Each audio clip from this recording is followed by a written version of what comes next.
Welcome to shops of blessing. దేవుని కృపలో భద్రపరచబడి నూతన దినములో ప్రవేశించాం.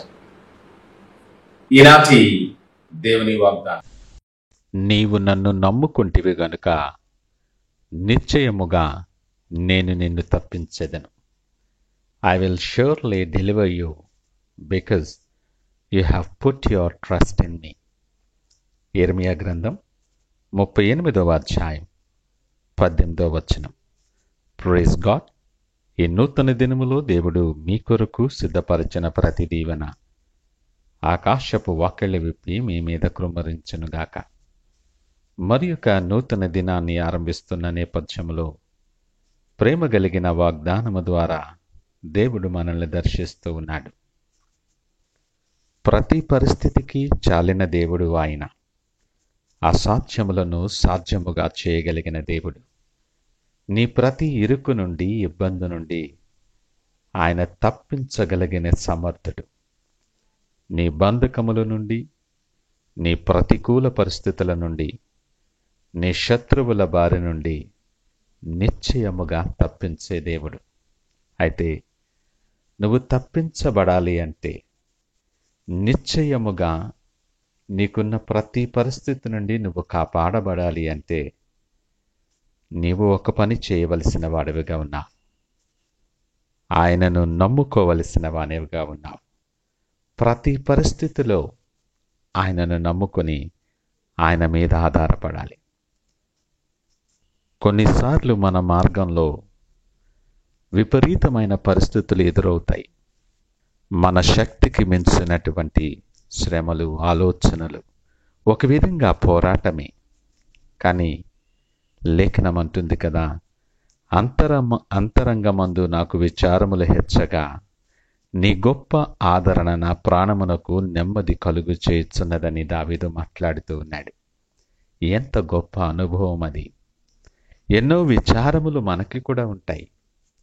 పని స్థలములో, ఆరోగ్య విషయములో, ఆర్థికపరమైన విషయాలలో, కుటుంబపరమైన విషయాల్లో ఎన్నో విచారములు మనకి ఉంటాయి. దినదినము అవి హెచ్చుగా ఉంటుండగా, దినదినము అవి పెరుగుతూ నిన్ను కలవరపడుతుంటుండగా, ఎవరు ఇవ్వలేని ఆదరణ, ఎవరు చూపలేని ప్రేమ, కనికరాన్ని నీకు చూపించి నీ ప్రాణానికి నెమ్మది కలుగు చేయగలిగిన సమర్థుడు ఆయన. అయితే ప్రతి పరిస్థితుల్లో సడలని విశ్వాసముతో ఆయనను నమ్ముకోవాలి. నమ్ముట నీ వలనైతే నమ్మువానికి సమస్తమును సాధ్యమని లేఖనం అంటుంది. ఈ దినము నీతో మాట్లాడిన వాగ్దానము లాంటి సూటి అయిన మాట ఎవరైనా చెప్పగలరా? నన్ను నమ్ముకుంటివి గనక నిశ్చయముగా నేను నిన్ను తప్పించెదను. వీలైతే చూద్దాం, ఆలోచన చేద్దామనే మాటలు ఈ లోకంలో నీకు వినబడుతూ ఉంటాయి. నిశ్చయముగా తప్పించెదనన్న మాట కేవలం ఆయన మాత్రమే చెప్పగలడు. యుద్ధము ఆయనది, సైన్యములకు అధిపతి అయిన వాడు ఆయన, సర్వశక్తిమంతుడు ఆయన. ఆయన ద్వారము తెరవగా దాన్ని మూయగలిగిన వాడెవరూ లేదు. ఆయన నీ పక్షముగా ఉండగా నీకు విరోధి ఎవడూ కూడా ఉండడు. కనుక ఏ పరిస్థితి అయినా, ఎలాంటి నేపథ్యమైనా నిన్ను తప్పించగలిగినటువంటి సమర్థుడని ఎరిగి ఆయనను నమ్ముకోవటానికి ఇష్టపడు. పరిస్థితులన్నీ నీ వశములో లేవు, చేయి దాటిపోతున్నాయి అనుకున్నప్పుడు ఒక మాట జ్ఞాపకము చేసుకో. నీ చేయి దాటిపోవచ్చేమో, కానీ వాటన్నిటినీ చక్కబరచగలిగిన వాడు ఆయన. ఆయన కన్నులకు మరుగైనటువంటిది ఏమీ లేదు. ఆయనకు అసాధ్యమైనది కూడా ఏమీ లేదు. ఆయన నీ పక్షంగా ఉంటే నీ బలహీనతలు, నీ శ్రమలు, నీ నిరాశలు, కృంగిన పరిస్థితులలో ఆయన నీకు బలమై ఉంటాడు. నీకు ఆదరణకర్తగా ఉంటాడు. నీకు నూతనమైన ఆశగా ఆయన ఉంటాడు. నిన్ను నిలవబెట్టి సాక్షిగా ఆయన వాడుకుంటాడు. నిన్ను కృంగిపోనివ్వడు, నీ అడుగు తడబడనివ్వడు.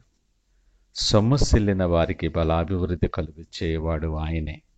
నువ్వెప్పుడు బలహీనపడుతున్నావో నీ పక్షముగా ఆయన ఉండి నిన్ను బలపరుస్తాడు. నిశ్చయముగా తప్పించి దేవుడు నీతో మాట్లాడుతుంటుండగా ఆ గొప్ప ఆశీర్వాదాలను స్వతంత్రించుకోవటానికి సడలని విశ్వాసముతో ప్రార్థనాపూర్వకముగా ఆయన వైపు చూడగలమా? ప్రార్థిద్దాం. మహోన్నతుడు, పరిశుద్ధుడు, నమ్మకమైన మా యేసయ్య స్తోత్రాలు.